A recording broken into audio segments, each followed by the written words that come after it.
వేడి వేడి అన్నంలోని క్యాబేజీ పచ్చడి వేసుకొని పప్పు నూనె వేసుకొని తింటే ఎలా ఉంటుంది? భలే ఉంటుంది కదా.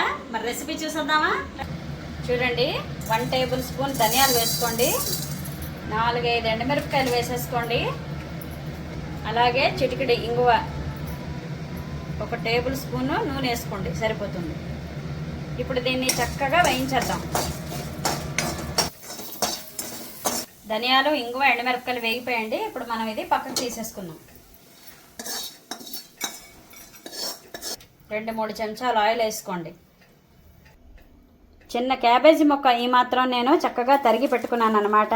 ఇగో ఇలాగ సరిపోతుంది, ఇలా తరుక్కుంటే సరిపోతుంది. మగ్గితే మెత్తగా అయిపోతుంది కదా. క్యాబేజీ వేయించుకునే ముందు మీరు కారం ఎంత తినాలనుకుంటున్నారో అంత కారం వేసుకొని పచ్చిమిరపకాయలు ఫస్ట్ అయితే వేయించుకుందాం ఆయిల్లోని. నేనైతే ఒక 7 పచ్చిమిరపకాయలు తీసుకున్నాను.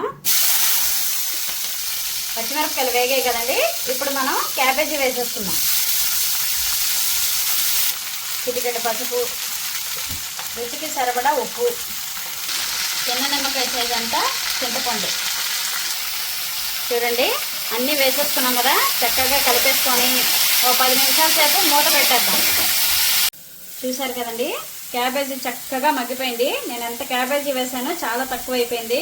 ఇప్పుడు మనం స్టవ్ ఆఫ్ చేసేసుకొని క్యాబేజీని చక్కగా చల్లారబెట్టేసుకుందాం. క్యాబేజీ చల్లారిపోయిందండి. ఫస్ట్ మనం మిక్సీ జార్లోని ధనియాలు, ఇంగువ, ఎండుమిరపకాయలు వేసేసుకుందాము. అలాగే క్యాబేజీ కూడా వేసేయండి. పచ్చడి రెడీ అయిపోయిందండి.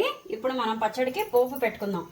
2 చెంచాలు నూనె వేసుకోండి, 1/2 టేబుల్ స్పూన్ ఆవాలు, 1/2 టేబుల్ స్పూన్ మినపప్పు, కొంచెం కరివేపాకు. పోపు వేగిపోయిందండి. పచ్చడి ఒక్కసారి ఇందులో వేసేయండి. వేసినా పర్వాలేదు, వేయిపోయినా పర్వాలేదు, వేస్తే టేస్ట్ ఇంకా చాలా బాగుంటుంది. ఒక్కసారి ఒక 2 నిమిషాలు ఇలా వేసేసి కలిపేయండి.